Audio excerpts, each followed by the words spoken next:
Sean Mallory sat alone on a wrought iron bench in Riverside Park, while snowflakes fell like silent accusations, each one melting against the charcoal wool of his custom-tailored overcoat before it could prove it had ever existed. His hands trembled as they gripped a paper coffee cup that had gone cold 20 minutes ago, fingers that had signed documents moving millions now unable to hold something as simple as cheap cardboard steady. The lake before him had frozen into a sheet of gray glass that reflected nothing, appropriate for a man who'd spent 15 years building an empire while forgetting to build a life. Something about the complete stillness of this Tuesday afternoon made the carefully constructed walls he'd maintained since childhood crack in ways boardroom confrontations never could. His eyes burned with tears he refused to release, because crying was something he'd trained himself to stop doing the night his father walked out when Sean was 7 years old. The world seemed to have evacuated, and left him as sole witness to winter's indifference, alone with thoughts he usually kept buried under layers of strategic planning and calculated decision-making. The memory of that night remained crystalline despite 25 years of trying to bury it, his father's silhouette disappearing through the apartment door, while 7-year-old Sean watched from his bedroom doorway. His mother had been working the night shift at the hospital, unaware her husband was leaving until she came home to find half the closet empty, and her son sitting motionless on the couch. No explanation had ever come, no phone call or letter, just absence where presence had been, a void that taught young Sean that people left without warning, and love was conditional on factors he couldn't control or predict. That lesson had calcified into operating principle, shaping every relationship choice he'd made since, ensuring he left first or never got close enough for leaving to matter. The foster system had reinforced those early lessons with systematic efficiency, each placement temporary by design, each connection severed before it could deepen into anything resembling permanence. He'd learned to pack his belongings in under 10 minutes, developed the ability to assess new environments for threats and opportunities within hours of arrival, mastered the art of being likable enough to avoid trouble, but not so endearing that goodbyes would hurt. By the time he aged out at 18, Sean had lived in 11 different homes and learned to trust exactly one person, the reflection he saw in mirrors who'd survived everything life threw at him. That survivor mentality had served him well in building his empire, but had left him fundamentally unable to believe in the kind of belonging other people seemed to take for granted. The tears on his face felt like betrayal of everything he'd built, weakness he couldn't afford in a world that punished vulnerability with ruthless efficiency. He'd cried exactly 3 times since childhood, each instance occurring alone in locked rooms where no one could witness the cracks in his carefully maintained facade. The first had been the night Catherine left, admitting she'd never loved him, but rather the lifestyle he provided, honesty that confirmed his deepest fears about his own unlovability. The second had been 2 years ago, when Marco's daughter was hospitalized with appendicitis, and Sean realized he envied his lieutenant's terror, because at least Marco had someone worth being terrified for. This third time felt different somehow, tears born not from specific loss, but from accumulated weight of years spent pretending isolation was choice rather than curse. His hands had gone numb from cold, the coffee cup's inadequate warmth long since dissipated into winter air that cared nothing for human discomfort.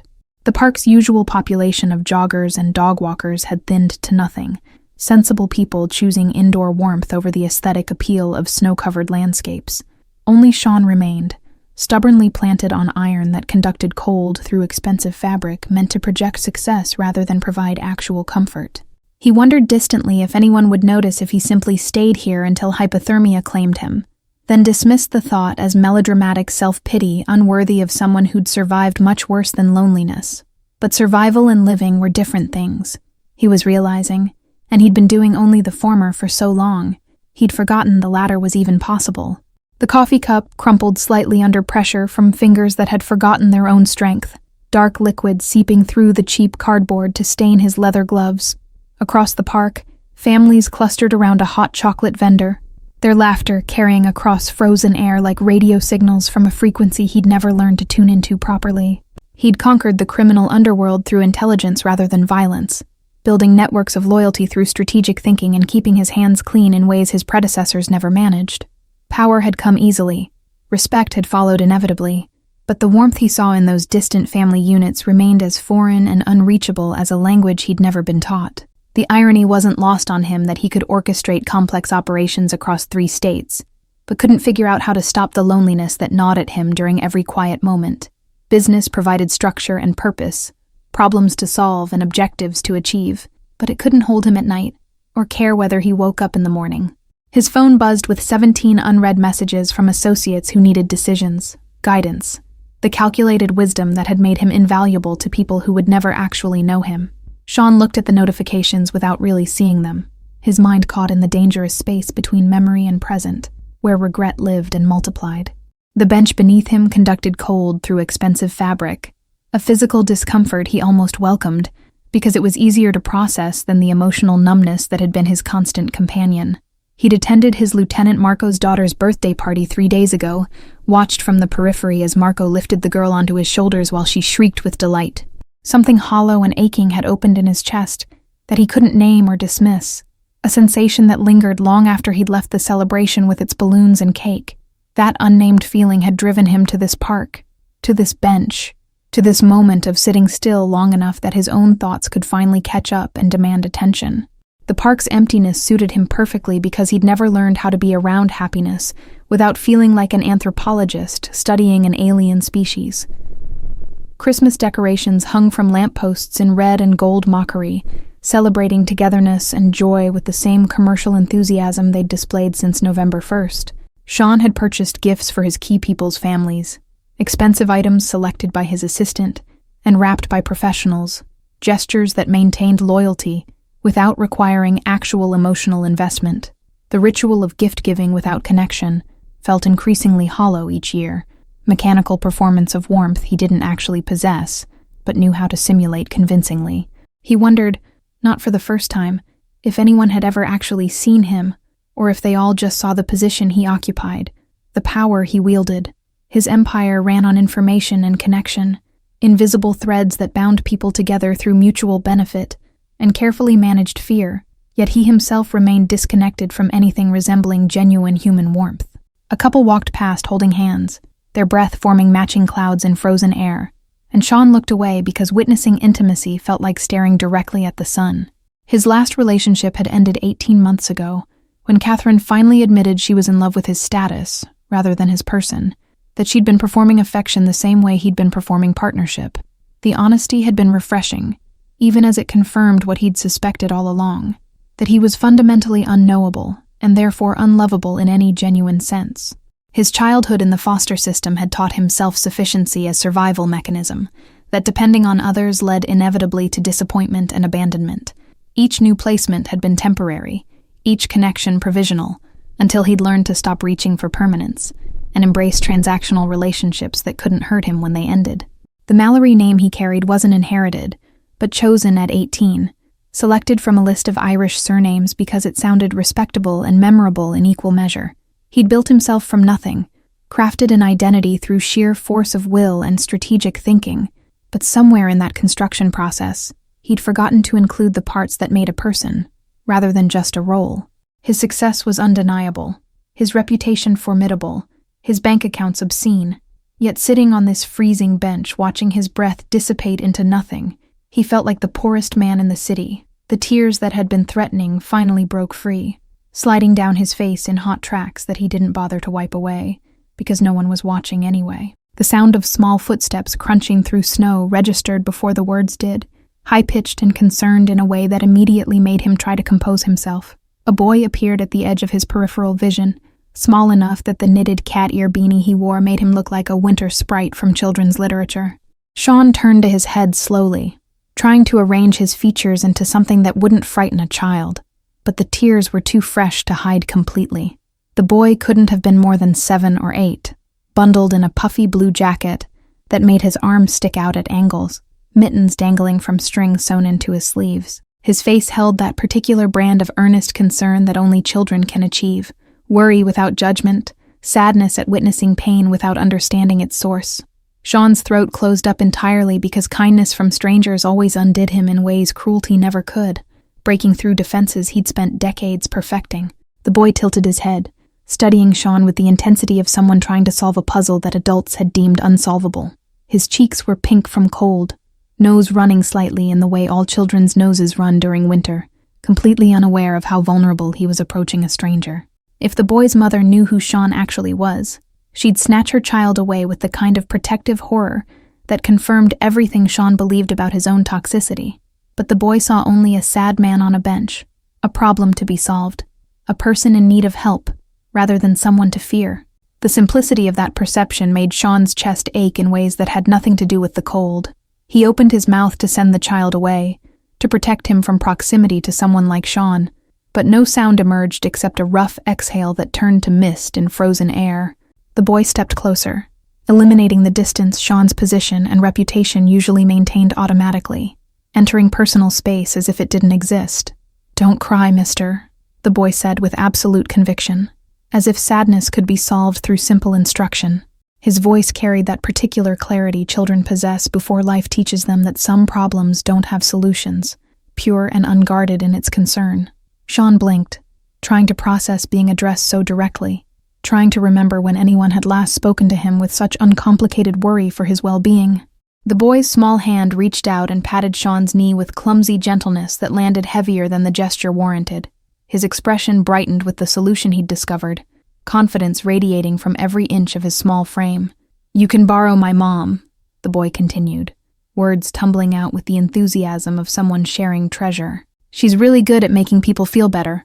She gives the best hugs, and she always has cookies." The offer hung in frozen air between them, so pure and unexpected that Sean couldn't formulate a response adequate to match its simple generosity.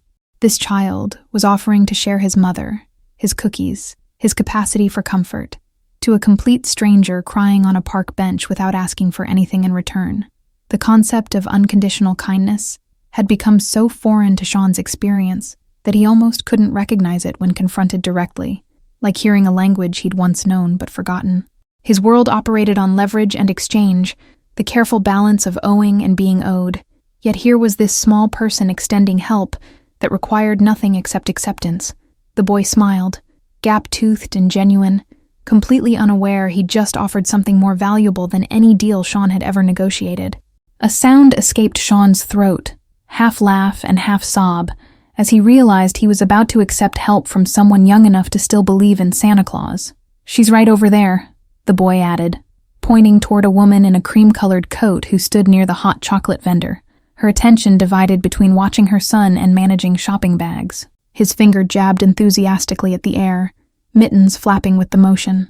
"Her name is Deborah. She's the best mom in the whole world. You can borrow her for a little while if you need to." The boy's confidence that his mother would simply go along with this plan spoke to a childhood filled with consistent warmth, the kind of secure attachment Sean had studied in psychology books, but never actually experienced firsthand. Envy mixed with something softer in his chest, not resentment, but wonder that such uncomplicated goodness could still exist in a world he'd always experienced as fundamentally cold.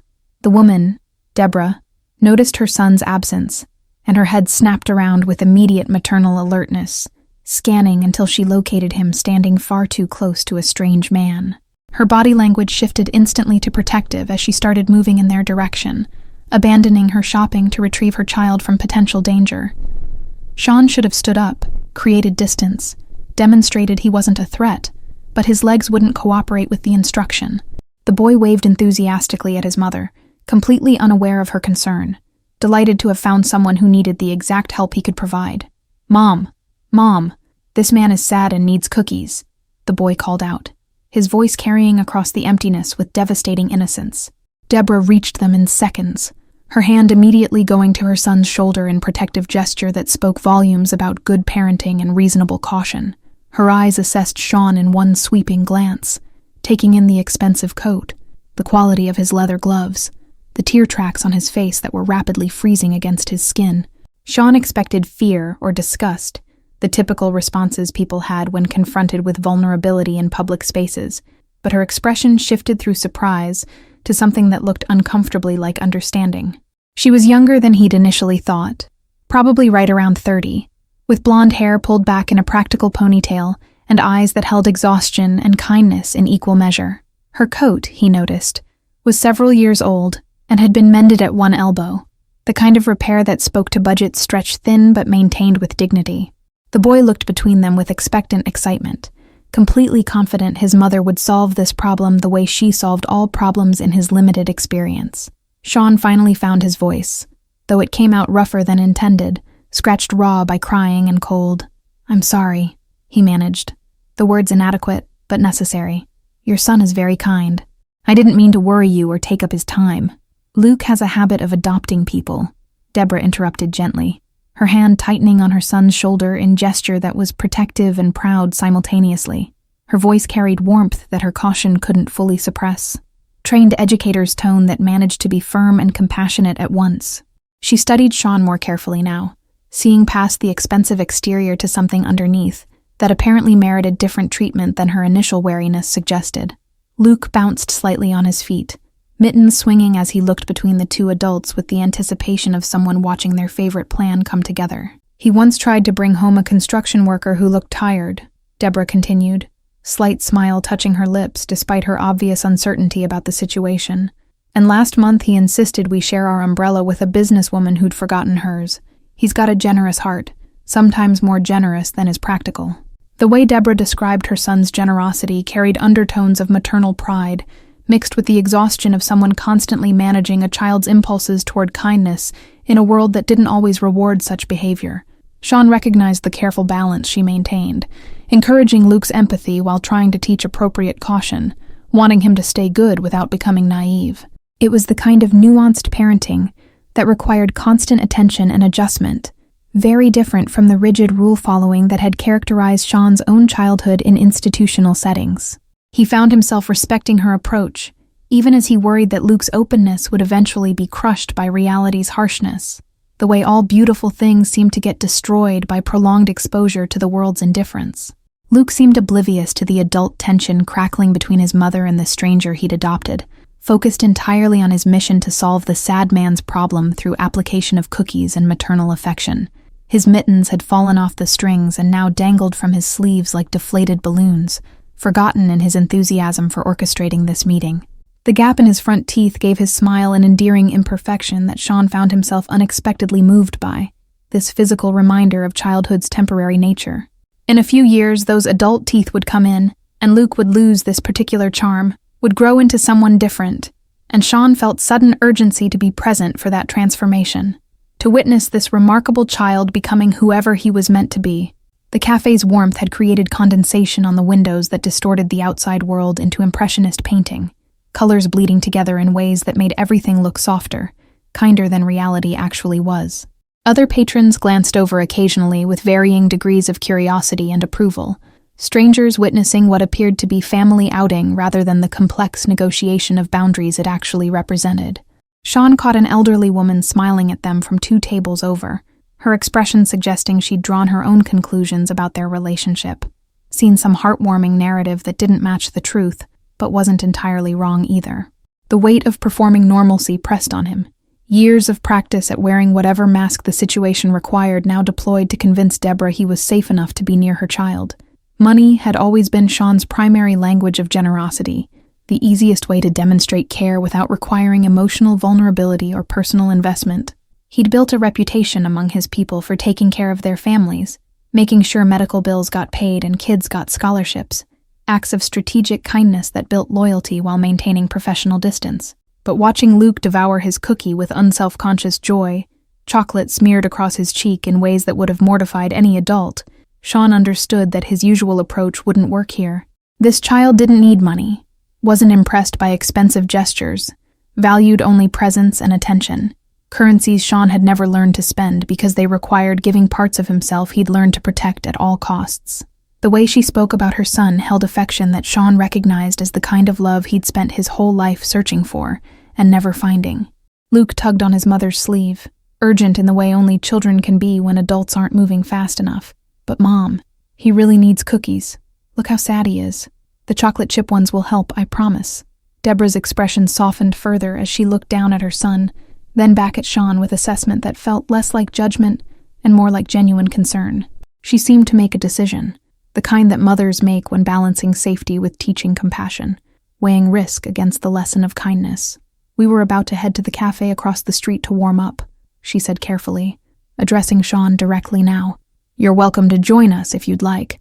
Luke's right that the cookies are good, and it's too cold to be sitting out here alone." The invitation was simple, practical, offered without fanfare or expectation of anything in return, and it nearly broke Sean completely. He should decline. should maintain the distance that kept people safe from association with him, but the loneliness that had driven him to tears on this bench suddenly felt unbearable.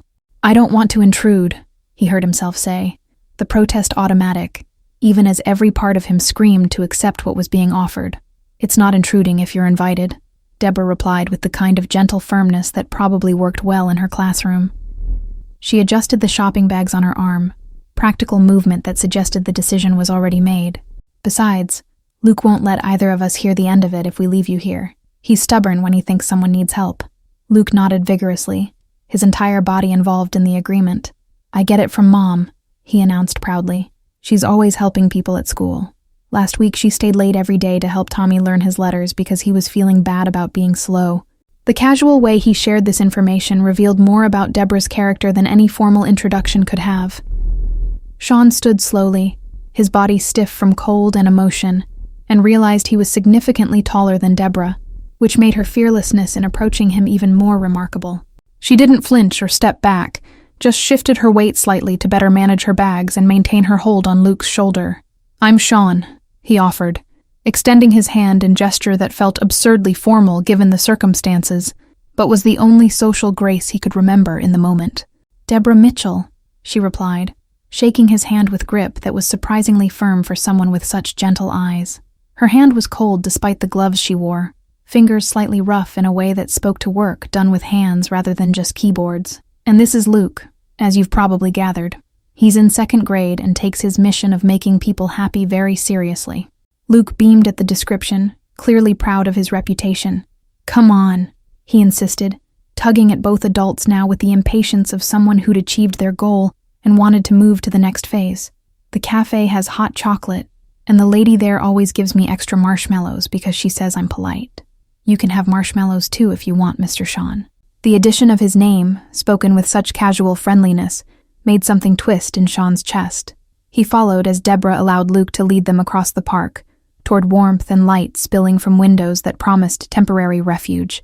Snow continued to fall, softer now, as if the weather itself approved of this unlikely convergence, this moment where 3 people who should never have intersected found themselves walking together. The cafe was small and crowded, condensation fogging the windows and creating a barrier between inside warmth and outside cold.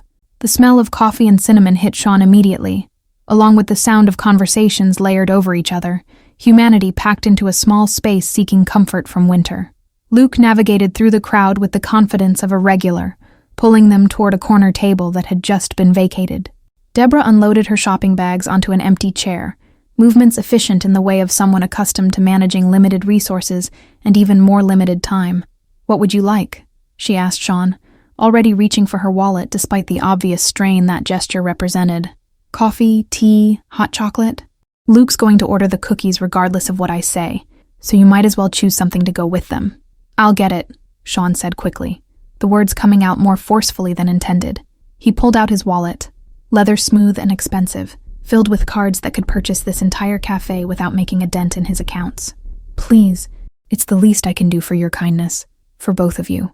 Deborah hesitated, pride warring with practicality across her features, before nodding acceptance.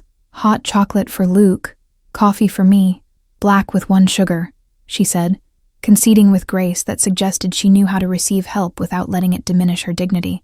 "And thank you. That's generous." Luke had already claimed a seat, bouncing slightly as he pulled off his mittens and beanie, revealing brown hair that stuck up in all directions from static. "Don't forget the cookies, Mr. Sean," he called out, stage whisper loud enough that several nearby patrons smiled. "The chocolate chip ones in the case. 3 of them, so we each get 1. Sean approached the counter, aware of how out of place he looked in this neighborhood cafe with his tailored coat and obvious wealth. The barista, a young woman with purple streaks in her hair and a name tag reading Sarah, took his order without judgment, just professional efficiency. He added a 4th cookie to the request, some instinct suggesting that abundance might matter to a child who clearly understood scarcity.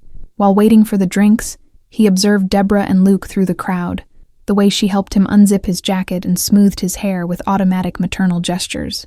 She said something that made Luke laugh, his whole face transforming with joy, and Sean felt the weight of witnessing something sacred. This was what family looked like, the casual intimacy he'd spent decades pretending not to want. The order came up quickly, Sarah arranging everything on a tray with practiced ease. Sean carried it back carefully, navigating through tight spaces between tables, hyper-aware of not spilling anything. Luke's eyes widened when he saw 4 cookies instead of 3, his delight so pure and unguarded that several people at neighboring tables smiled reflexively. "You got an extra one," Luke announced, as if Sean might not have noticed. His small hands reached for the plate, then stopped, looking up at his mother for permission that she granted with a slight nod. "That's really nice, Mr. Sean. Now we can save one for later if we get full, or we can share it with someone else who looks sad." Deborah accepted her coffee with quiet thanks, wrapping both hands around the cup as if drawing warmth through ceramic into frozen fingers. She studied Sean over the rim, assessment continuing, but without the hardness that often accompanied evaluation. "So what brings you to the park alone on a Tuesday afternoon?"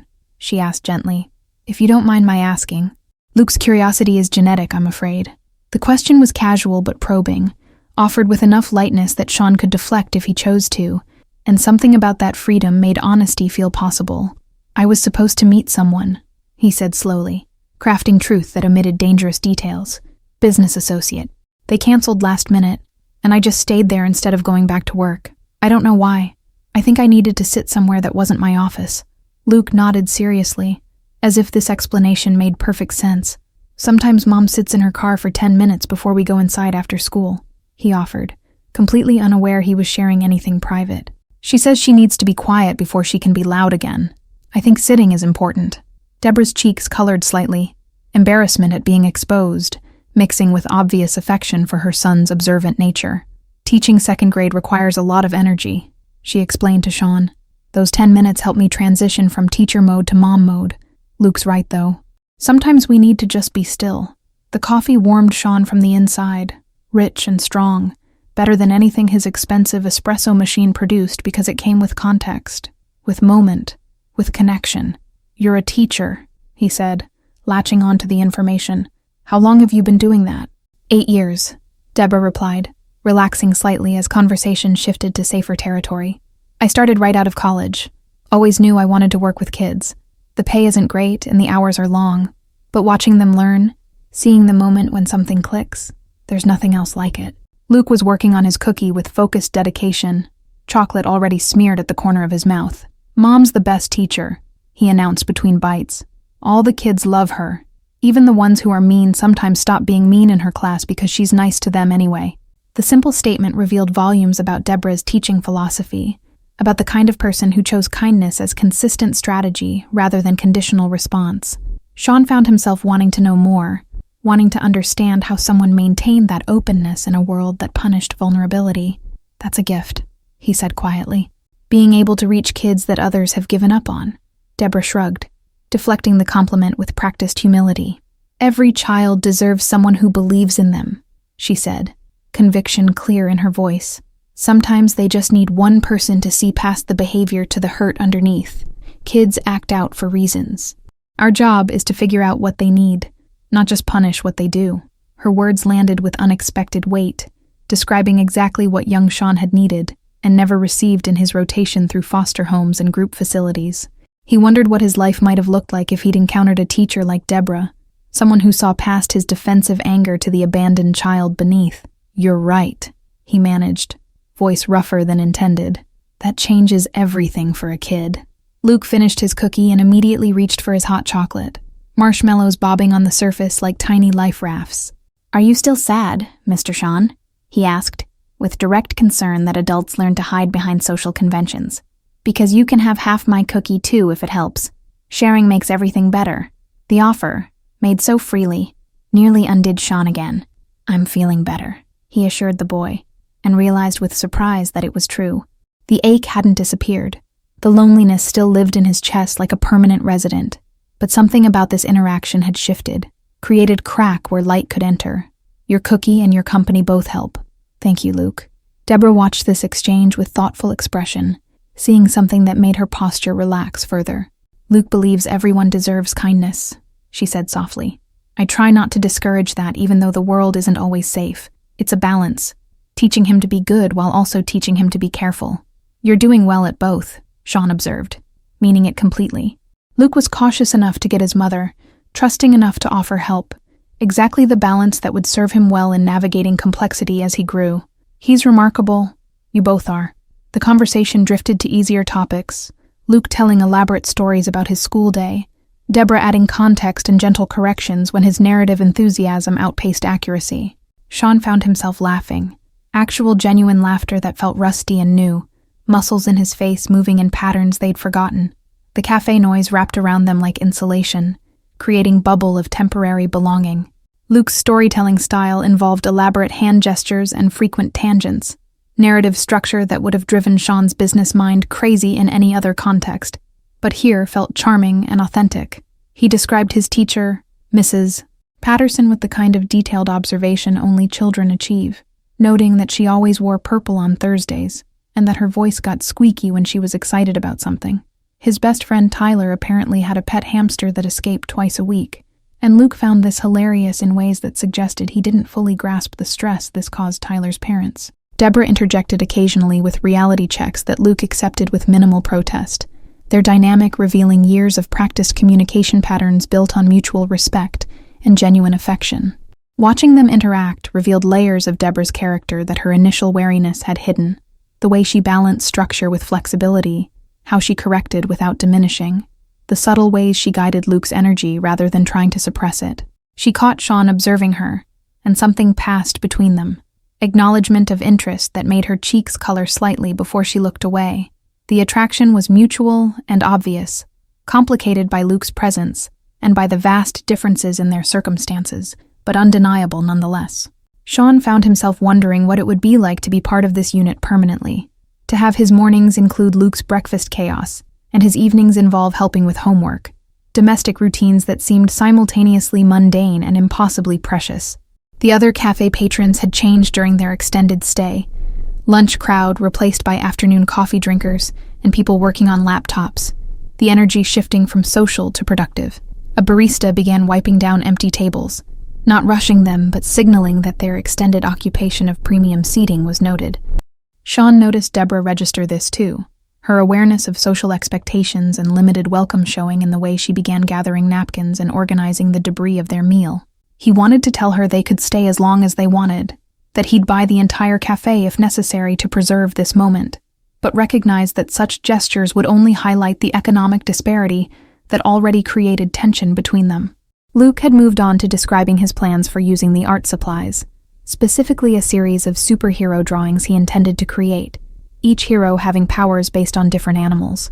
His enthusiasm was infectious, vision unconstrained by concerns about technical ability or artistic convention, pure creative joy that adults learn to temper with realism and self-doubt. Sean listened with the same attention he gave to business proposals worth millions, treating Luke's artistic ambitions with the seriousness they deserved rather than the patronizing dismissal adults often showed children's dreams. He asked questions about character backstories and power limitations, engaging with the creative process in ways that made Luke's eyes light up with the recognition that someone was taking him seriously as an artist and thinker. An hour passed without Sean noticing, the kind of time that disappeared when engagement replaced obligation. His phone buzzed repeatedly in his pocket, but he ignored it, choosing presence over productivity in a decision that would have shocked his associates. Luke eventually started yawning, energy depleting as sugar high faded, and Deborah checked her watch with visible reluctance. "We should get going," she said, regret clear in her voice. "Luke has school tomorrow and I have evening papers to grade. But this was really nice. Thank you for the coffee and cookies, Sean, and for being kind to Luke's intervention." Sean stood as they gathered their things, helping Deborah with her shopping bags in automatic gesture of courtesy. "Thank you for not calling security when your son approached a strange man crying on a bench," he said, attempting lightness while meaning every word. "This afternoon meant more than you probably realize." Luke looked up at him, sleepy but satisfied, and held out his small hand for a handshake like he'd seen adults do. Sean took it carefully, this tiny hand in his larger one, feeling the trust and innocence in that gesture. "You're not strange, Mr. Sean," Luke announced with conviction. "You're just sad. But that's okay because now you have friends. Friends help with sad." The statement was so simple and so profound that Sean couldn't formulate an adequate response. Deborah smiled, sad and sweet simultaneously, and touched Sean's arm briefly. "He's right, you know. Everyone needs someone. Take care of yourself, Sean." They left, mother and son disappearing into the evening crowd, and Sean stood watching through the foggy window as they walked away into the snow. Something fundamental had shifted inside him, crack widening into possibility, loneliness touched by warmth he hadn't known he could still feel. He pulled out his phone finally, scrolled through the urgent messages, and felt their importance diminish in the wake of what had just transpired. Sean returned to his penthouse that night, and couldn't settle into his usual routine of reviewing reports and planning tomorrow's moves. The apartment felt larger than before, emptier, its expensive minimalist design suddenly appearing sterile rather than sophisticated. He stood at the floor-to-ceiling windows overlooking the city, watching lights blink in patterns that represented lives he'd never touch, families he'd never join. His reflection in the glass showed a man who looked successful, but felt hollowed out, and for the first time in years, he let himself acknowledge the cost of his choices.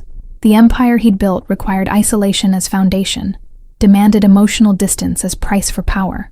Every connection was strategic, every relationship transactional, and until this afternoon he'd believed that was simply how the world worked for men like him. The penthouse's smart home system had dimmed the lights automatically as evening progressed, sensors detecting his presence and adjusting environment to preferences he'd programmed years ago when efficiency seemed more important than atmosphere. Now the calculated ambiance felt like living inside an algorithm, every comfort anticipated and provided without requiring him to express actual needs or desires.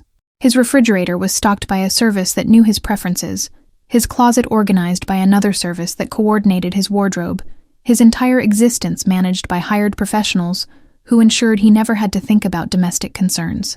The convenience that had once seemed like ultimate luxury now felt like another symptom of his disconnection from ordinary human experience, from the simple act of choosing what to eat or wear based on mood rather than optimization.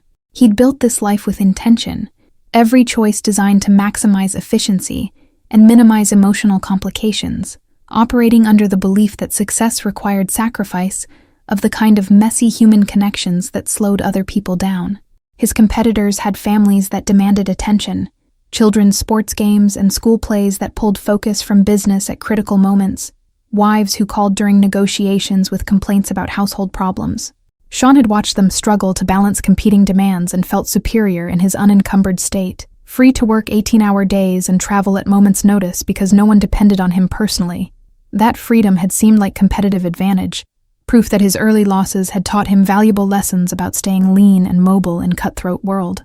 But standing in his temperature-controlled apartment watching the city lights blink in patterns that meant nothing to him personally, Sean recognized his perceived advantage as elaborate defense mechanism. He hadn't chosen independence. He'd chosen protection from the vulnerability that connection required, mistaking isolation for strength and loneliness for freedom.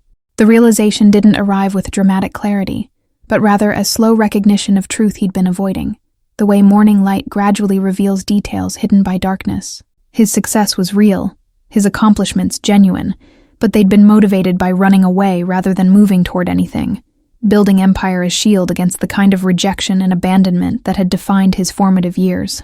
The contracts spread across his dining table represented millions in pending deals, decisions that would affect dozens of families whose livelihoods depended on his business acumen and strategic planning. He'd always taken that responsibility seriously, prided himself on taking care of his people even while maintaining emotional distance, believing that competent leadership was its own form of caring. But Luke's simple offer to share his mother had revealed the hollowness of that rationalization, the difference between being useful and being loved, between being respected and being known.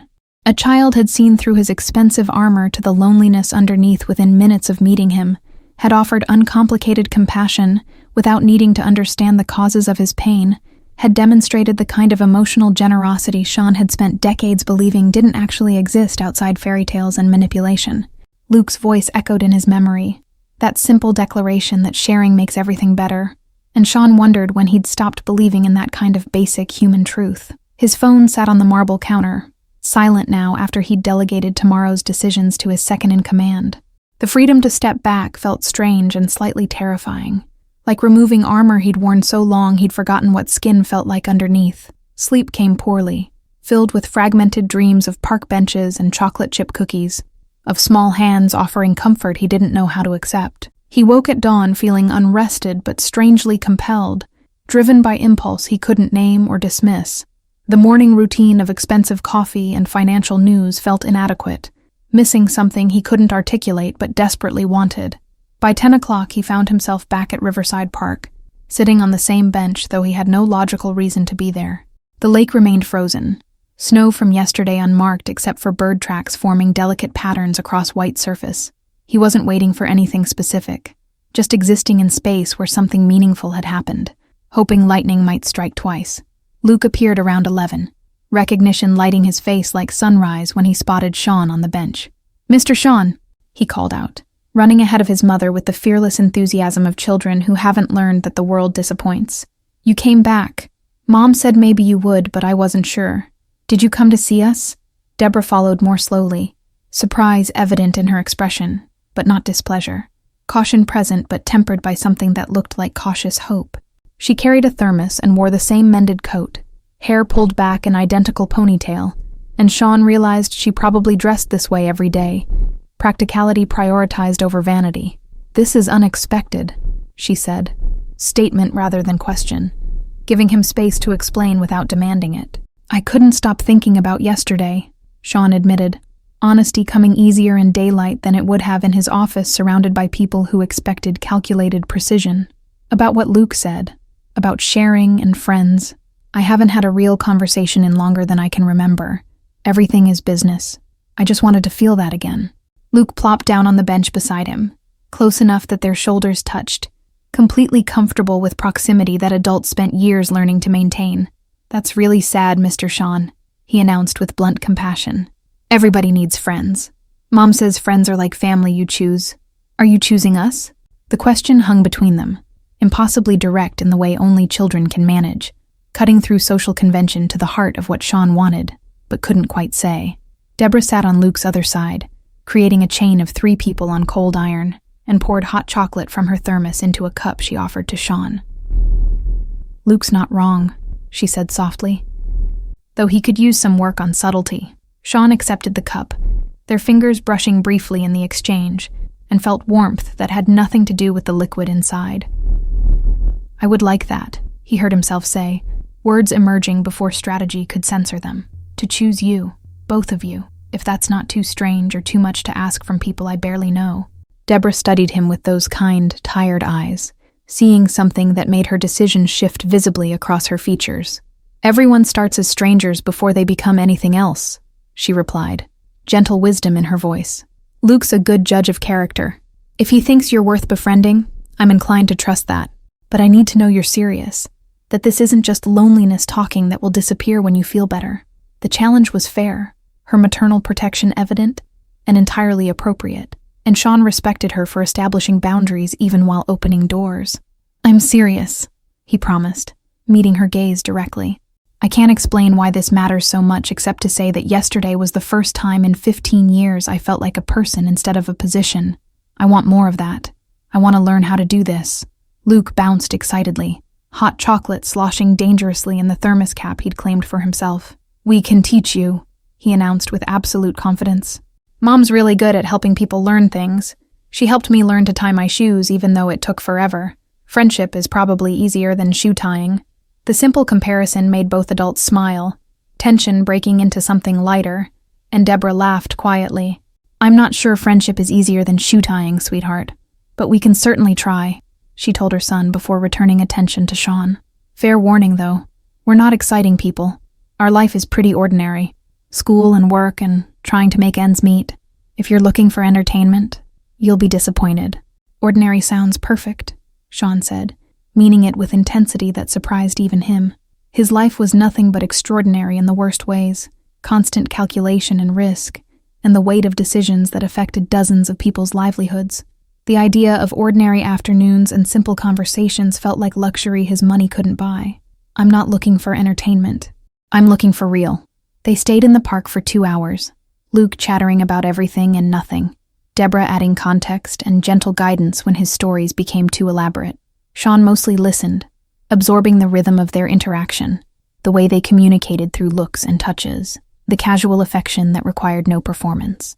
At some point, Deborah mentioned needing to stop at the library for books Luke needed for a school project, and Sean found himself offering to drive them, wanting to extend this pocket of normalcy as long as possible. His car made Deborah pause, the sleek black Mercedes so obviously expensive that it created visible tension. "Sean," she said carefully, reassessing in ways that made his stomach tighten. "What exactly do you do for a living? That's not a car someone drives on a teacher's salary or anywhere close to it." The moment of truth arrived faster than he'd hoped, unavoidable and potentially relationship ending before the relationship properly began. "I run a consulting firm," he said, truth wrapped in vague corporate language that wasn't technically a lie. "Risk management and strategic planning. It's profitable but not particularly interesting to talk about." Deborah's expression suggested she heard what he wasn't saying, intelligence behind her gentleness catching the evasion, even if she couldn't identify its exact nature. "As long as it's legal and doesn't hurt people," she said finally, setting boundaries that made his chest tighten with guilt he had no right to feel. "I don't care about money. I care about character. Luke's already attached to you. I need to know we're safe." "You're safe," Sean promised, and meant it absolutely, even as he recognized the irony that his world's definition of legal existed in gray spaces most people never contemplated. "I would never let anything touch you or Luke. That's a promise I can make and keep." Luke had already climbed into the back seat, marveling at the leather interior and the screens built into the headrests, his delight uncomplicated by adult concerns about wealth disparity or hidden dangers. Deborah got in more slowly, running her hand along the dashboard with expression that mixed appreciation and discomfort. "This is a lot," she murmured. "I'm not sure we fit in your world, Sean." "I don't fit in my world either," he replied, starting the engine with quiet purr of expensive machinery. "That's the problem. Maybe we can figure out a new world that works for all of us." The library trip was unremarkable in the best possible way, Luke dragging them through children's section while explaining his project on Arctic animals with passionate enthusiasm. Sean found himself carrying books, offering opinions on penguin versus polar bear superiority, feeling lighter than he had in years. Deborah watched him with Luke, assessment ongoing, but softening, and at one point touched his arm briefly in gesture of approval that meant more than any business success ever had. 3 weeks passed in pattern that felt both surreal and more real than anything Sean had experienced in his adult life. He met Deborah and Luke at the park every Wednesday and Saturday, the standing appointments appearing in his calendar between strategy meetings and territory negotiations. His associates noticed the change, whispered among themselves about the boss's new distraction, but no one dared question him directly about where he disappeared to twice weekly with phone turned off. Marco cornered him after a Friday meeting, concern evident beneath professional courtesy. "You good, boss?" he asked carefully, loyal lieutenant who'd earned the right to express worry. "You've been different lately, distracted. Some of the guys are wondering if there's a problem we should know about." Sean considered his response, weighing honesty against operational security, and settled on partial truth. "I'm fine, Marco. Better than fine, actually. I've been spending time with someone, a woman and her kid. Nothing that affects business." The words felt strange in his mouth, reducing something precious to categories his world understood, but Marco's face relaxed with visible relief. "That's good, boss. Real good," Marco said, genuine pleasure in his voice. "You've been alone too long. Everyone needs somebody. Just be careful, yeah? Our world isn't always safe for the people we care about. You know that better than anyone." The warning was unnecessary and entirely accurate. Fear Sean carried constantly now that he had something to lose. He'd already stationed 2 of his most trusted men in rotating surveillance around Deborah's apartment and Luke's school, protection they'd never notice, but that let Sean sleep at night. The moral contradiction of using criminal resources to protect innocent people from criminals didn't escape him, but practicality won over philosophical consistency. Luke's birthday arrived on a Thursday, and Deborah mentioned it casually during their Wednesday park meeting. Not invitation, but information shared between friends. "He's turning 8, she said, watching Luke feed ducks at the lake's edge with stale bread she'd brought in a paper bag. "I'm doing a small party at our apartment Saturday afternoon. Just a few kids from school and cake. Nothing fancy." The lack of explicit invitation stung, until Sean recognized it as Deborah's way of giving him out, not assuming he'd want to attend a children's birthday party when his Saturdays could be spent on anything else. "What time?" he asked, refusing the exit she'd offered. "And what does Luke want for a gift? I'd like to come if that's okay." Deborah turned to face him fully, surprise and something deeper swimming in her expression. 2 o'clock, she said slowly. "And Sean, you don't have to bring anything expensive. Luke would be happy with a card and your presence. He talks about you constantly. You've become really important to him." The weight of that statement settled over Sean like physical pressure. Responsibility and privilege intertwined in ways that terrified and exhilarated simultaneously. "He's important to me too," he admitted, vulnerability making his voice rough. "You both are. I know that's probably too much too fast, but it's true. This is the first time in my life I've felt like I belong somewhere." Deborah reached out and took his hand. Simple gesture that sent electricity up his arm, her fingers cold from winter air, but grip firm and intentional. "It's not too much," she said quietly. "It's actually really nice. Luke needs positive male influence. His father left before he was born, never been part of his life. Watching you with him, seeing how patient you are, how you actually listen when he talks, it means everything." The revelation about Luke's father explained certain things. The way Deborah carried herself with defensive independence, the fierceness with which she protected her son, the careful way she evaluated Sean's intentions. "I'm sorry you went through that," he said, squeezing her hand gently. "His loss. Luke is extraordinary because you made him that way." "We're doing okay," Deborah replied, deflecting praise the way she always did, uncomfortable with acknowledgement of her own strength. "It's hard sometimes, money-wise and just managing everything alone, but we have each other. That's what matters. Though having you around has been really good for both of us. You've brought something into our lives I didn't know we were missing." Luke ran back to them, breathless and pink-cheeked, and immediately noticed their held hands. His eyes widened with delight, gap-toothed smile spreading across his face. "Are you guys holding hands?" he asked with the volume control of someone who hadn't learned indoor voices applied to personal observations. "Does that mean you like each other? Tommy's mom holds hands with her boyfriend and they kiss sometimes." Deborah released Sean's hand quickly, embarrassment coloring her cheeks, but Sean found himself laughing at Luke's directness. "We're friends, Luke," Deborah explained with practiced patience. "Friends can hold hands too. It doesn't always mean romance." "But it could," Luke persisted, undeterred by his mother's attempt at correction. "I think it would be really cool if Mr. Sean was around all the time. Then I'd have a mom and a dad, sort of. And we could do stuff together like other families do." The longing in his voice cut through both adults, innocent desire for completeness that neither could immediately address. Sean looked at Deborah and saw his own complicated feelings reflected, the impossibility of this situation weighing against the reality of what was developing between them. "Let's not rush things, buddy," Sean said gently, "but I promise I'll be around as much as your mom lets me. Deal?" Saturday arrived with the kind of nervous energy Sean usually reserved for major business negotiations, ridiculous given the context of a child's birthday party. He'd agonized over the gift, rejecting expensive electronics and designer clothes in favor of something more meaningful. The wrapped package in his passenger seat contained a high-quality art set, the kind with real brushes and professional-grade colored pencils, because Luke had mentioned wanting to draw like the artist whose work hung in the library. Deborah's apartment was in a working-class neighborhood Sean's people occasionally operated in. 3-story building with paint peeling near the gutters and playground equipment showing its age. He parked his Mercedes a block away, suddenly conscious of how the car would stand out, potentially creating questions he wasn't ready to answer. The walk gave him time to settle nerves, to remember he was attending a child's party, not walking into territory negotiation. The apartment door was slightly ajar, sounds of children's laughter spilling into the hallway, and Sean knocked softly before entering. The space was small but meticulously maintained, furniture worn but clean, walls covered with Luke's artwork and educational posters. Deborah appeared from the kitchen wearing a flour-dusted apron, hair escaping its ponytail in ways that made her look softer, more approachable, beautiful in ways that had nothing to do with styling or expense. "You came," she said, relief and pleasure mixing in her expression. "Luke's been watching the door for 20 minutes.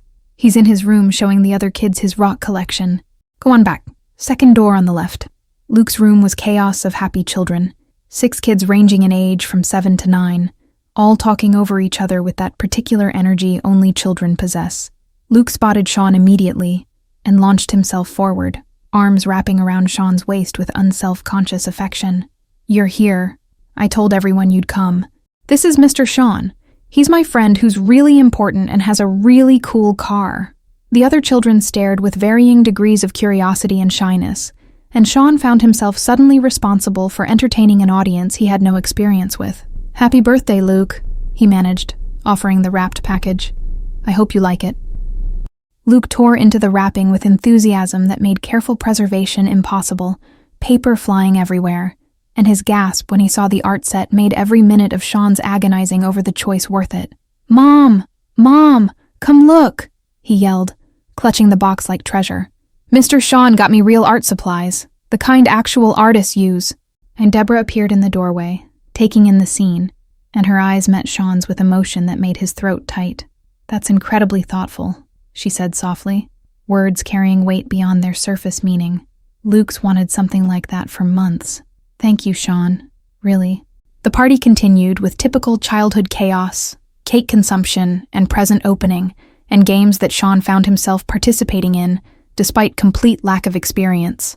At some point, he ended up on the floor helping Luke and his friends build an elaborate block tower, his expensive suit jacket discarded on a chair, tie loosened, more relaxed than he'd been in any business meeting ever. Deborah moved through the space managing crises and facilitating joy, and Sean watched her with growing certainty that he was falling for her in ways that would complicate everything. The block tower reached impressive height before physics and enthusiastic 8-year-old construction methods caused its inevitable collapse, sending wooden pieces scattering across the worn carpet in an explosion of color and sound. Luke's friend Maya declared it the best destruction ever, her assessment delivered with authority that suggested she was connoisseur of structural failures, and the other children agreed with vigorous nodding. Sean found himself grinning at their pure joy in chaos, this celebration of temporary creation and spectacular destruction that would have horrified his carefully controlled business associates. He'd spent decades building things meant to last, establishing systems designed for permanence and growth, but these children understood something he'd forgotten about: the pleasure in ephemeral moments, in building something beautiful, knowing it would fall, and finding that perfectly acceptable. Deborah appeared with a camera, capturing images of the party with the dedication of someone who understood these moments passed quickly and became precious in retrospect. She photographed Luke with his friends, Luke with his cake, Luke opening presents with expressions ranging from delight to polite confusion, building archive of childhood that could be referenced in future years. When she turned the camera toward Sean sitting among the children surrounded by scattered blocks, he instinctively moved to block his face before stopping himself, recognizing this impulse came from years of avoiding documentation that could be used against him. But this wasn't surveillance or evidence gathering. This was memory preservation, and he forced himself to smile naturally while she captured him in this unlikely domestic scene, creating proof that he'd been present for something that mattered beyond profit margins and strategic positioning. The tower collapsed with spectacular destruction, children shrieking with laughter, and in the chaos, Sean's phone rang with Marco's specific ringtone reserved for emergencies. He stepped into the hallway to answer, immediately shifting into the other version of himself that handled crises and made hard decisions. "What is it?" he said quietly, aware of children's voices filtering through the door behind him. "We have a situation with the Castellano shipment," Marco said urgently. "Someone tipped off customs. The whole thing's locked down. We need you to make a call, boss. Tonight. Can't wait until Monday." Sean closed his eyes, torn between the world inside the apartment and the world demanding his attention through the phone. "I can't leave right now, Marco. Handle it. Use the backup route we discussed last month. You have authority to make that call." Silence on the other end spoke volumes about how unusual that response was. "Boss, this is a $250,000 problem. You sure you want me making that decision without you?" "I'm sure," Sean said firmly. "You're capable. Handle it. I'll check in tomorrow." He ended the call before Marco could protest further, before his own resolve could weaken, and returned to the apartment to find Luke showing his friends the art supplies with pride that made Sean's chest ache. The party wound down as parents arrived to collect their children, and soon only Sean remained, helping Deborah clean up the considerable mess 8-year-olds could generate. They worked in comfortable silence, the kind that only develops between people who've moved past needing to fill every moment with words. Luke had crashed on the couch, sugar coma claiming him mid-sentence while describing his favorite presents.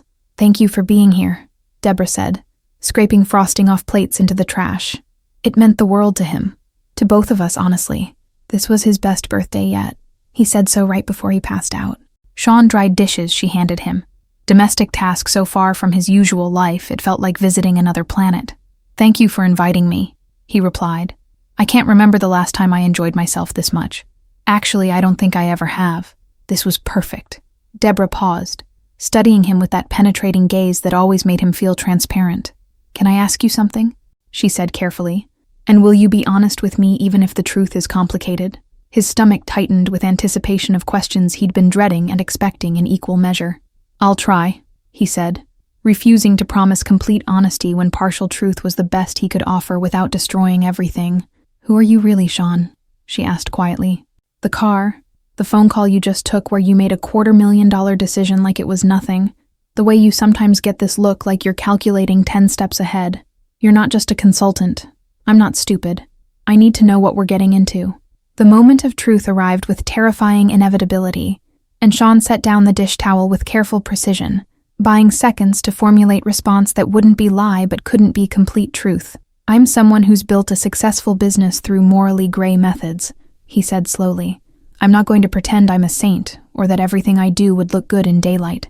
But I've never hurt anyone who didn't come for me first, and I keep my people safe and prosperous." Deborah processed his words carefully, fear and understanding battling across her features in ways that made Sean want to take everything back and start over. "Morally gray," she repeated, testing the phrase like it might reveal hidden meaning through repetition. "That's a careful way of saying you operate outside the law. That's what you're telling me, isn't it?" The directness left no room for evasion, and Sean found himself respecting her for demanding clarity even as panic rose in his chest. "Yes," he admitted, the single word carrying weight of confession. "I won't lie to you about that, but I meant what I said about keeping you and Luke safe. My world doesn't have to touch yours." "Except it already has," Deborah said, not angry but stating fact with teacher's precision. "Luke talks about you constantly. He's drawn pictures of the three of us together. He asked me yesterday if you might be his dad someday. Your world is already in our apartment, Sean. The question is whether it's safe for us to let it stay." The revelation about Luke's pictures and questions made Sean's heart constrict painfully, desire and guilt twisting together until he couldn't separate them. "I would die before letting anything happen to either of you," he said with intensity that bordered on violent, then immediately regretted the phrasing given the context. "That's not hypothetical.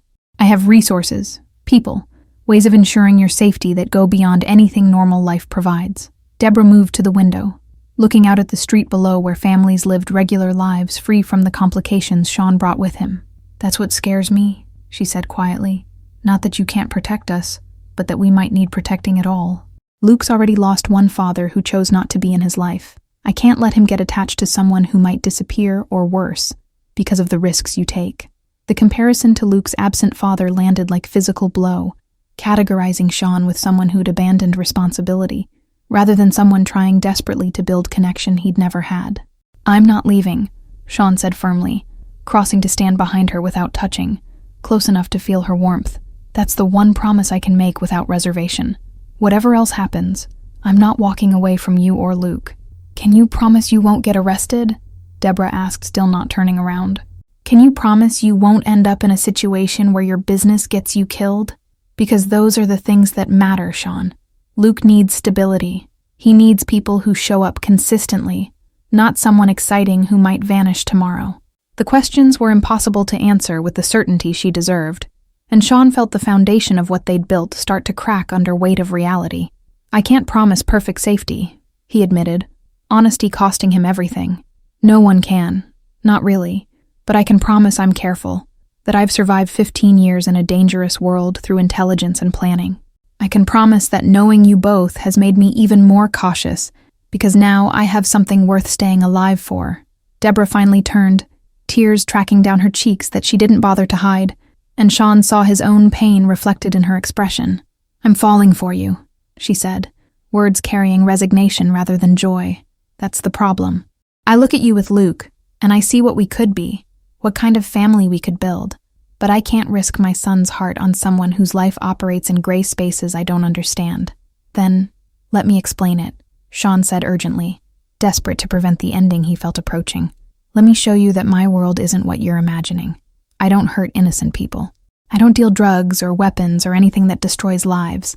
I facilitate business for people who can't use traditional banking systems. It's complicated and technically illegal, but it's not evil." The justification sounded weak even to his own ears. Rationalization he'd used for years suddenly inadequate when presented to someone whose moral clarity put his compromises in sharp relief. "I need time to think," Deborah said, wiping her tears with the back of her hand. "This is too much to process right now. Luke's birthday was perfect, and now I'm crying in my kitchen about things I don't understand. Can you just go? Please?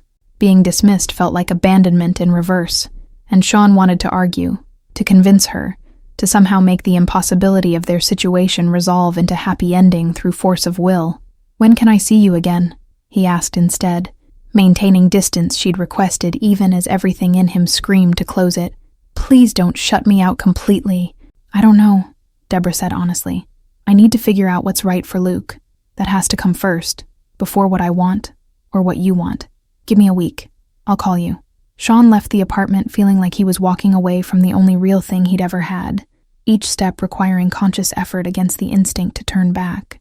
The hallway seemed longer than when he'd arrived hours ago, joy of the party replaced by hollow ache that no amount of business success had ever prepared him to handle. His phone showed missed calls from Marco, problems demanding attention, empire requiring decisions only he could make. He drove aimlessly through the city, instead of returning to his office, ending up at the park where this had all begun, sitting on the same bench where Luke had found him crying weeks ago. The irony wasn't lost that he'd come full circle, back to loneliness, but now it hurt worse because he knew what he was missing. The coffee cup he'd brought from a drive-thru went cold in his hands, untouched, while snow began falling again in patterns that matched his first meeting with Luke. The week Deborah requested stretched impossibly long, each day dragging while Sean threw himself into work with intensity that concerned his people. Marco finally confronted him Thursday afternoon, blocking his office door with crossed arms and expression that demanded explanation. Boss, you're running yourself into the ground, he said bluntly. Whatever's going on with that woman and her kid, you need to deal with it. This isn't sustainable. She's scared of what I do, Sean admitted, exhaustion making honesty easier than deflection. She's scared I'll hurt her kid by being in his life, and she's not wrong to be scared. Everything we do carries risk. I just never cared about that risk until now. Marco's expression softened into something approaching sympathy. So what are you going to do about it? He asked. Genuine question without obvious answer. You can't change what we are, boss. This is the life. But maybe you can show her why it's worth the risk anyway. The suggestion planted seed that grew through the remaining days of Deborah's requested silence, idea forming about how to demonstrate his world, without exposing them to its dangers. Friday morning, he made calls, pulled favors, arranged something that would either bridge the gap between their realities or confirm its unbridgeable nature. By Saturday, he had planned that terrified him because it required vulnerability he'd spent career avoiding, but Luke and Deborah were worth risks he'd never considered taking for himself. Sunday afternoon, his phone finally rang with Deborah's number, and his heart stopped before remembering to beat again.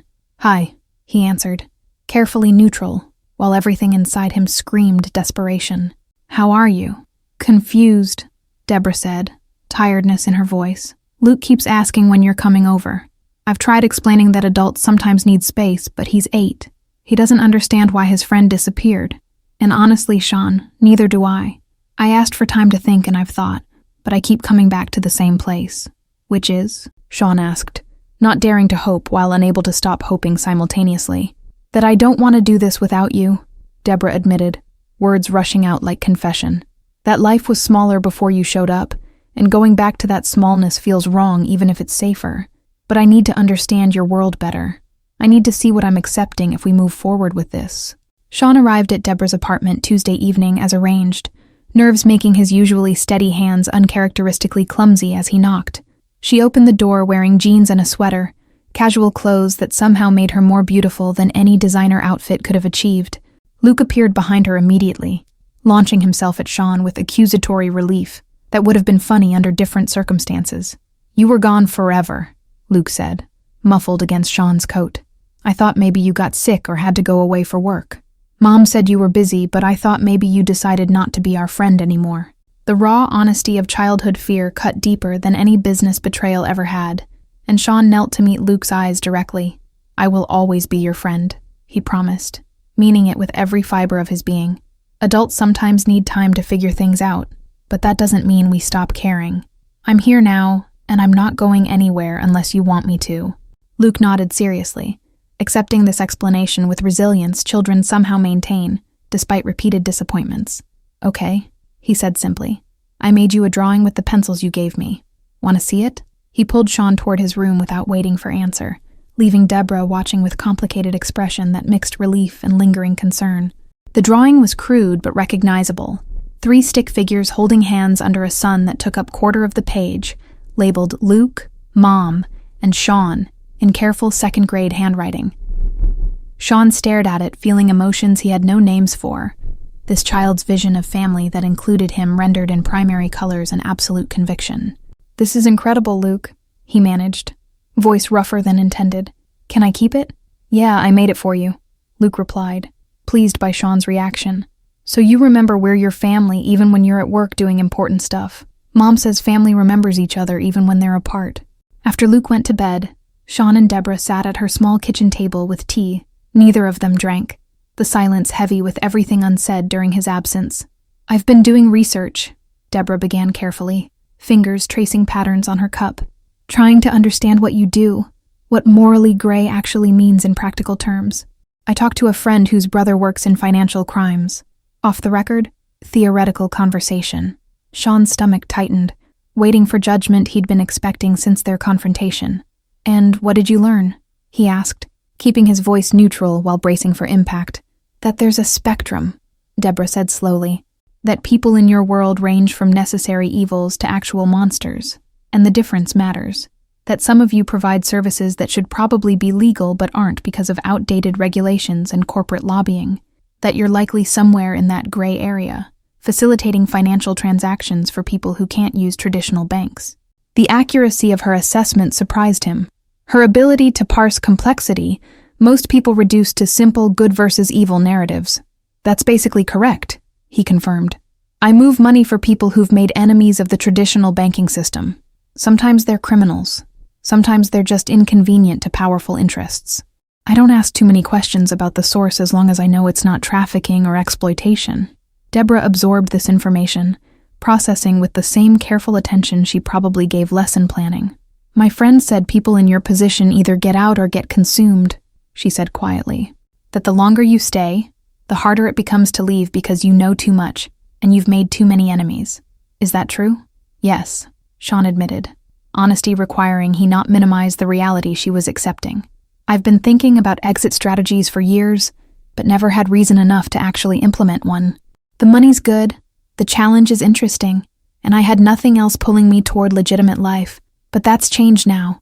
You and Luke are reason enough. Don't make promises you can't keep," Deborah warned, but her hand reached across the table to cover his contact, offering hope despite her caution. "Bite.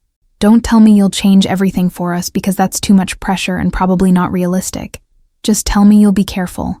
Tell me you'll prioritize staying alive and free over any business deal." Sean turned his hand to interlace their fingers, anchor point in conversation threatening to sweep him away. "I can promise that," he said firmly. "And I can promise something else.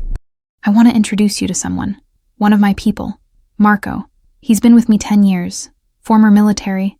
Has 3 kids of his own. I trust him completely. I want you to meet him so you can see that my world isn't just faceless criminals." The suggestion surprised them both. Sean's instinct for compartmentalization, warring with desire to build bridge between his separate realities. "Why?" Deborah asked, not refusing but genuinely curious about his reasoning. "What difference does meeting your lieutenant make?" "Because you need to see I'm not alone in this," Sean explained, articulating understanding as he spoke. "That I have people who depend on me and who I depend on. Relationships that matter even if they're built in gray spaces. Marco talks about his kids the way you talk about your students. He's a good man doing questionable work for complex reasons. I want you to see that we're human, not monsters." Deborah considered this carefully. Teacher's mind evaluating lesson plan for teaching her heart to accept what her mind found troubling. "Okay," she agreed finally, "but somewhere public. And Luke stays home with my neighbor. I'm not ready to mix those worlds yet." They met Marco Friday evening at a family restaurant, neither too upscale nor too casual, neutral territory where both worlds could coexist briefly. Marco arrived exactly on time, dressed in civilian clothes that made him look like any suburban father, and his handshake with Deborah was respectful without being deferential. "Ma'am," he said simply. "Boss says you're important to him. That makes you important to us." The dinner conversation was carefully managed, Marco sharing edited stories about his kids, while Deborah asked questions that revealed her intelligence without demanding dangerous specifics. At one point, Marco's phone rang with his daughter's ringtone, and his entire demeanor shifted into protective father mode that transcended his professional role. "Everything okay, sweetie?" he answered, and Deborah's expression softened, watching him navigate parental crisis involving forgotten permission slip, while simultaneously being the kind of man who probably intimidated people professionally. "You see what I mean?" Sean asked quietly, while Marco stepped outside to continue the call. "We're not what you probably imagined when you thought criminal organization. We're people trying to take care of our families using skills that happen to be illegal." "It's still illegal," Deborah pointed out, "but without the condemnation that might have accompanied those words weeks earlier. You're still taking risks that could destroy everything, but I see what you're showing me, that you're human, that your people care about more than just money. It helps, Sean. It doesn't solve everything, but it helps." Marco returned with apologies about parenting interrupting business, and Deborah surprised everyone by laughing. "That's just life with kids," she said warmly. "Emergencies at the worst possible times. Your daughter's lucky to have a dad who answers the phone no matter what else is happening." The evening ended with cautious optimism, Deborah accepting Sean's world enough to move forward, even if she couldn't embrace it completely. They walked to her car together, Marco having departed with promise to check in with Sean tomorrow about legitimate business matters. "Thank you for trying," Deborah said, pulling her coat tighter against March wind that carried hints of eventual spring. "For showing me this side of things. I know it wasn't easy. Thank you for giving me the chance," Sean replied, cupping her face gently with hands that had signed orders affecting thousands of lives, but had never touched anyone with this particular combination of tenderness and reverence. "I meant what I said about not leaving. Whatever happens, we figure it out together." She kissed him then, brief contact that promised more when timing was right, and Sean felt something slot into place that he hadn't known was missing.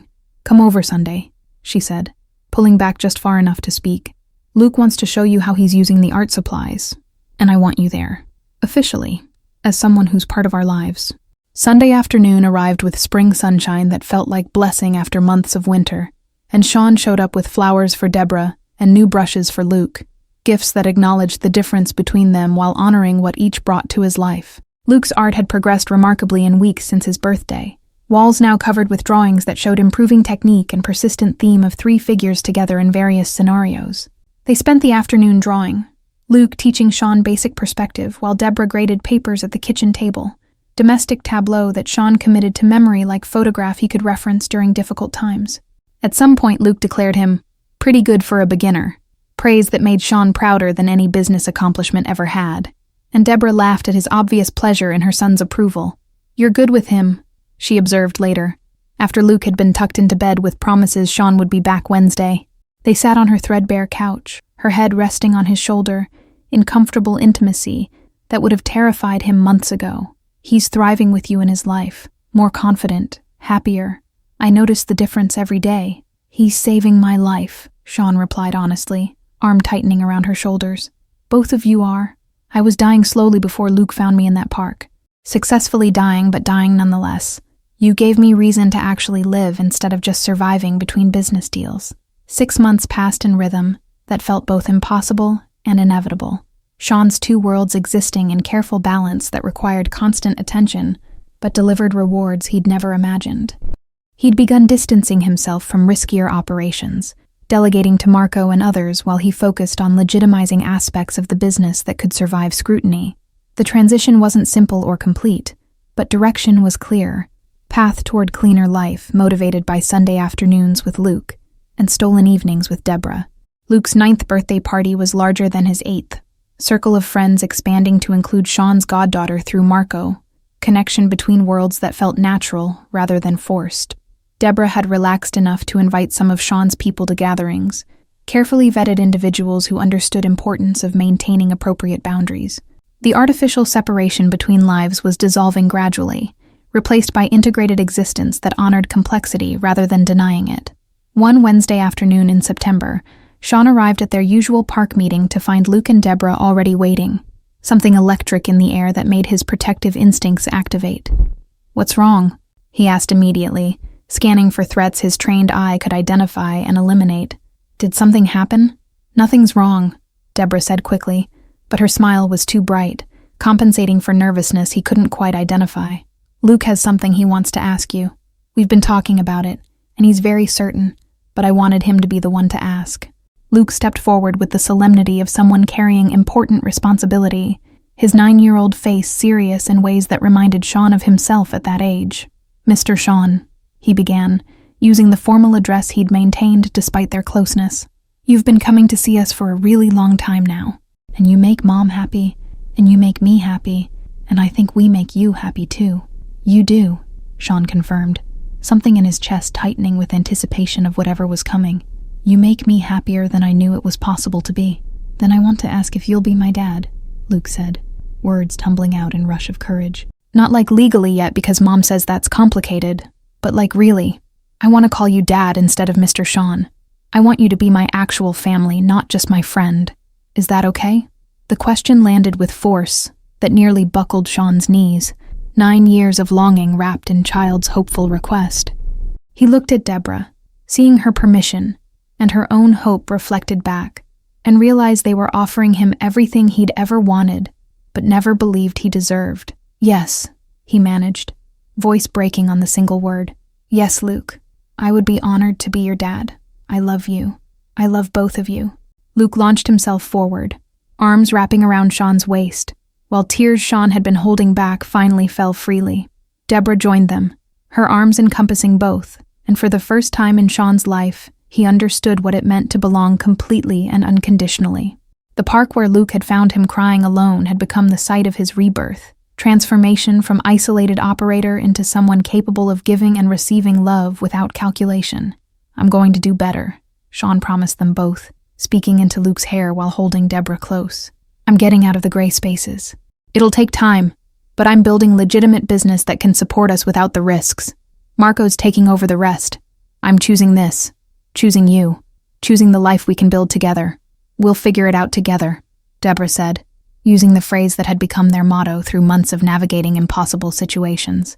"That's what family does. We face things together, not alone." They stayed in the park until sunset painted the sky in colors that matched the artwork covering Luke's bedroom walls. 3 people who'd found each other against all odds, choosing to build something real from foundation of broken pieces. Sean thought about the man who'd sat crying on that bench 8 months ago, drowning in success that meant nothing, and felt grateful for the small boy who'd seen past the expensive coat to the lonely heart underneath. "Don't cry, Dad," Luke said, echoing his first words to Sean but with crucial difference. "We're all together now. There's no reason to be sad anymore." "These are happy tears," Sean explained, lifting Luke to sit on the bench between him and Deborah. "Sometimes people cry when they're so happy they don't know how else to express it. I spent my whole life thinking I'd always be alone, and you proved me wrong. You both proved me wrong." The bench that had held his loneliness now held his family, cold iron warmed by bodies pressed together against evening chill. Snow would come again soon, another winter in endless cycle. But Sean no longer feared the cold, because he'd learned that warmth wasn't something you achieved alone, but something you built with people who chose to stay. Luke had offered to lend him a mother 8 months ago, and somehow that simple act of kindness had led to this moment where he gained both a son and the love he'd stopped believing existed. "We should head home," Deborah said eventually, practical even in moments of emotional significance. "Luke has homework and I have lesson plans, and you probably have 17 business calls you're ignoring to sit here with us." "The calls can wait," Sean replied, standing and offering his hand to help Deborah up while Luke jumped down with 9-year-old energy. "Everything can wait. This is what matters. You're what matters." They walked to the parking area together, Luke between them holding both their hands, chattering about his day with the seamless transition children make from profound moments to everyday concerns. Sean listened with the attention he'd learned to give, present in ways he'd never been present for anything before meeting this remarkable boy and his extraordinary mother.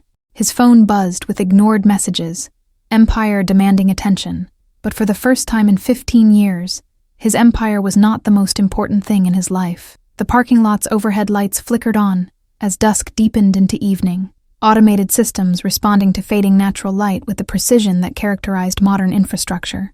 Other families moved through the space with the efficient choreography of people executing familiar routines, kids being buckled into car seats while parents juggled bags and briefcases, and the accumulated debris of daily life. Sean observed these ordinary scenes with new appreciation for their profound simplicity, understanding now what he'd been missing while building his empire in gray spaces between legal and illegal.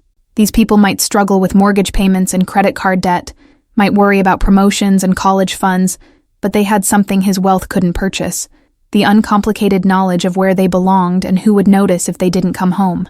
Luke's chatter had moved from soccer to the spelling test he had Friday, expressing concerns about particular words he found challenging to remember. Deborah offered encouragement mixed with practical study strategies, her teacher training evident in how she broke complex tasks into manageable steps that built confidence alongside competence. Sean found himself making mental notes about her approach, storing information for future reference when he might need to help Luke with homework, assuming Deborah would allow that level of involvement in their lives. The presumption surprised him, this automatic planning for future that included responsibilities he'd never wanted before, but it felt natural rather than burdensome, evidence of how thoroughly these two people had rewritten his understanding of what made life worth living. A text from Marco appeared on his phone screen, visible even without unlocking the device, informing him that the legitimization project had hit unexpected complications with regulatory agencies.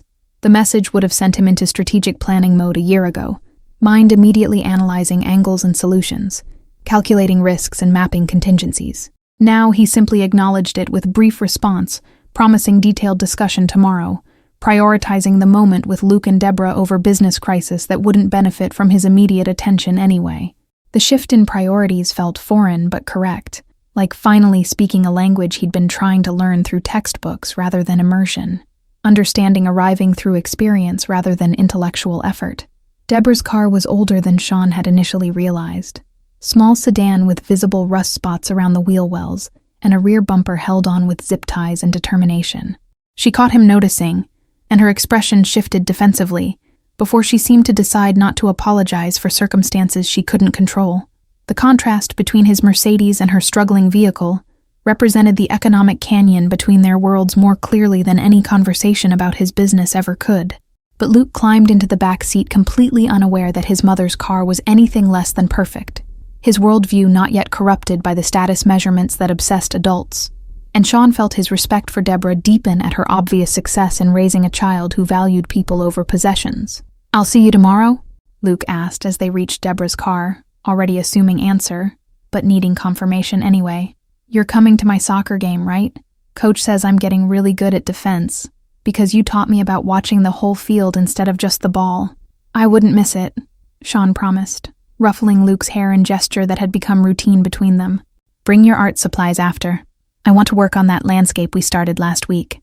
He kissed Deborah goodbye with the tenderness of someone who'd learned that gentleness was strength rather than weakness, and watched them drive away into evening traffic. The park behind him was empty now, peaceful in approaching darkness, and Sean stood for a moment longer breathing in the space that had changed everything. Tomorrow he had meetings about legitimizing operations, conversations with lawyers about making his business defensible in daylight, plans that would take years to fully implement but that he'd committed to completely.